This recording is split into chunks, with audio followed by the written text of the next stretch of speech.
So whenever I do these videos, I always forget that there's actually a popular vote.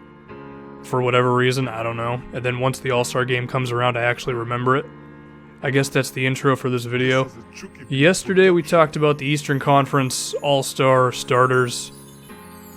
And I love a series that I can milk for more than one day, so here's the day 2, Western Conference All-Star starters. And I think the East had a little bit of wiggle room. I think outside of LeBron and Jimmy Butler, every single position, or the other 3 positions, are still pretty open. I think the West is already kind of locked down, to be honest with you, barring an injury or something. I think the backcourt, one of the guys is Russell Westbrook, who's averaging a triple-double at the moment and is an insane person. His efficiency has gone down a little bit, but I don't really care when you're able to grab a board, push the entire length of the floor, finish at the rim, dish it off to someone, and then in the half-court setting, just be able to go one-on-one, get inside, or you can just use a pick and roll and get it to Steven Adams, Victor Oladipo, Sabonis, who's actually hitting threes. I mean, Westbrook's just playing ridiculous. He could average a triple-double this season.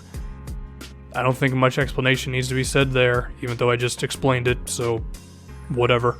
And then the other one's James Harden, because Harden's playmaking abilities have been insane. He's averaging 28 points, 12 assists, 8 rebounds. His efficiency is a little lower than I want it to be too, but his production is so damn good, as well as, he was pretty efficient overall in the month of November, so the good far outweighs the bad with Harden, and the Rockets as a team are just so damn tough to defend because Harden with a pick and roll from Clint Capella, and then just so many shooters around him, whether it be Eric Gordon, who's been awesome off the bench, Patrick Beverley, who's been good since he came back, Ariza, Ryan Anderson, Capella can finish inside.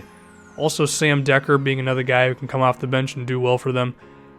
I am a little weary about their end-of-game offense. It can be a little basic sometimes, which I understand. Their entire offensive philosophy is not super complex. But I still think they could get Harden some more off-ball stuff, especially now because you have Beverly back and he can be a ball handler. But this team is so damn good offensively, man. But also, the thing that was so good with them 2 years ago when they went to the conference finals was they just played really friggin' hard. They never really let up when it came to their energy, and that is definitely back as well with them, and they're really damn good, and James Harden's been awesome. So immediately you'll see Steph Curry is not one of my starters in the backcourt. It's not because Steph hasn't been good. I mean, he's been awesome, but Westbrook's averaging a triple-double. James Harden's not too far away from a triple-double himself, but his playmaking has just been so damn good, it's like, sorry Steph, you gotta come off the bench. Well, to be fair, we could say Curry has been a little down. He's shooting 39% from 3. It goes to 40% if you round it up, but his field goal percentages look a little more human this season.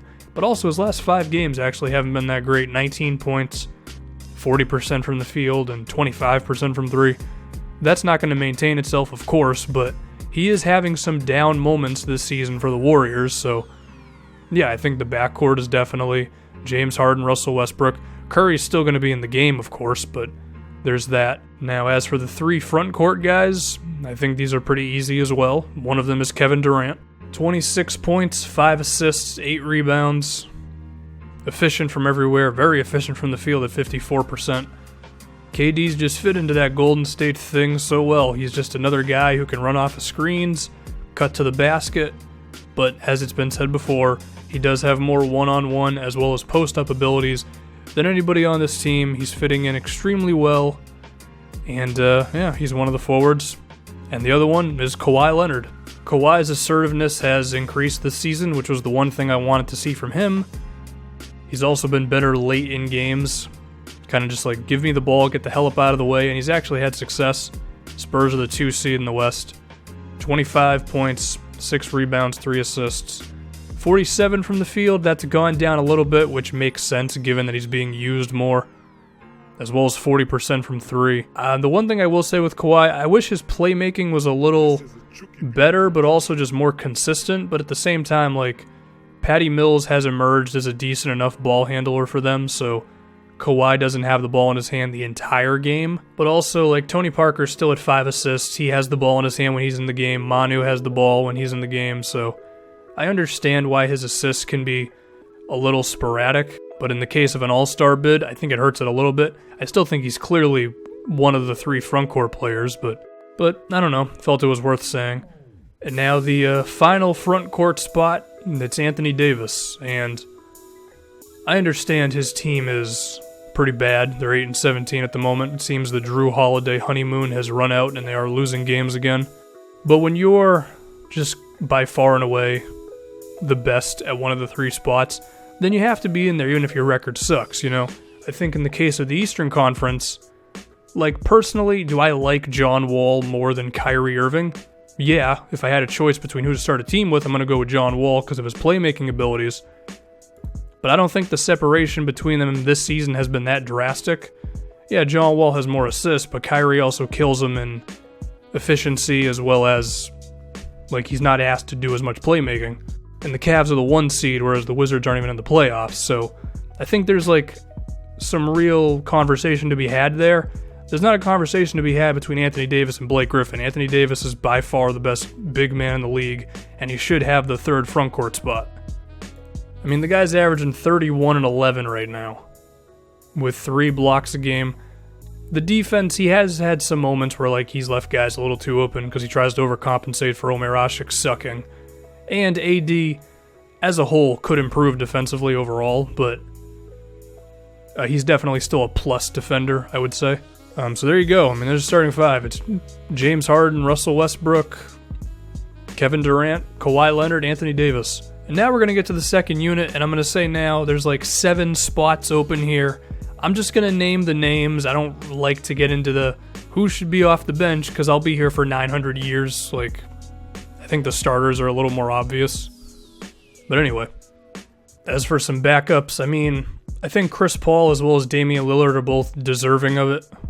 Lillard is killing Chris Paul when it comes to scoring, but Chris Paul's team is significantly better, and, you know, the playmaking, the defense of Chris Paul, I think they're kind of even keel when it comes to qualifications for an all-star game. I think Chris Paul is a better player, but when we're talking about just getting into the game, yeah, I think Damian Lillard deserves it.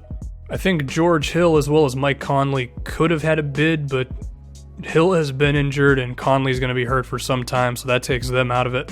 And I think the other point guard who could have a chance in the West is Eric Bledsoe. I think he's a shade below those guys, but who knows, maybe another injury or something. I think it's worth mentioning that he's like on the bubble at the moment. As for shooting guards, I think it's pretty much just between CJ McCollum and Klay Thompson. Klay started off the season actually pretty poorly. He was missing a lot of his outside shots. He's turned that around since, and CJ is always a guy who can dribble as well as hit from outside, and he has a good on-court chemistry with Damian Lillard. CJ's putting up over 20 points, doing it efficiently, so yeah, I think both of those guys. And it's interesting because you could say CJ has played a little better. He's actually killing Klay in terms of three-point percentage. He's also getting a few more assists per game. Klay's team is significantly better, and he's also a really good defensive player, but I don't know. Have your own argument on that one. I think it's pretty close between them. Now, the small forward spot is deceptively kind of close, and I know that they don't use the bench to be like, we need a small forward here. Like, I know they don't do that, but I'm doing it for the sake of organization. Gordon Hayward has been kind of killing it since he came back for the Jazz, especially lately. Hayward's always interesting because if his three-pointer is dropping, and he's had years where it has, and he has years where it hasn't, then that really amplifies his ability to create his own shot, and he is pretty strong, so he can finish inside well. He's at 65% from inside the paint, while also attempting about 7 free throws a game, so he's getting in there, and good things are happening. And his last 10 games have actually been kind of insane. He's at 27 points on 49% shooting, so I don't know if he's going to be that good over the span of a season, but Hayward's been pretty damn good. Andrew Wiggins, his offensive explosion has been a thing. I still hope the rest of his game catches up. His defense, his rebounding, his playmaking, but As far as making an all-star team this year, it could happen. The three-point shot, of course, the improvement he's made there has been very good, and his ability to post up as well as attack inside is always quality. And the last one's Harrison Barnes, whose isolation, one-on-one, and pick-and-roll ability have surprised a lot of people. He was more of a spot shooter in Golden State. He occasionally posted up, but he wasn't asked to do a whole lot offensively. The Mavericks, it's been a different story. He has definitely backed it up for them. And he's been able to stay kind of efficient, which is weird because usually on a team where you're like the one guy and you're surrounded by a whole bunch of crap, it can be tough to really be efficient, but he has, so that's good. For the power forwards, Blake Griffin, who has weirdly enough declined athletically as he's gotten older. Part of it due to injuries, wear and tear, whatever you will. The days of him just dunking on everyone's head, it seems like it doesn't come up as much anymore. But still, 21 points, 9 rebounds, 5 assists per game. His playmaking is still very good. And I do like that the Clippers are putting him in more situations in the post to dish it off to guys, whether they're cutting or coming across screens. His inside game is still as awkward as ever. But he makes it work out. Shout out to Blake. The only other power forward who I think could have a nod, I think LaMarcus Aldridge has taken a step back this season. Still pretty good. I mean, 17 and however many rebounds he's averaging, because this site doesn't have rebounds on it. But Draymond Green is interesting. Last year, Draymond Green was putting up more points, and he was doing it more efficiently.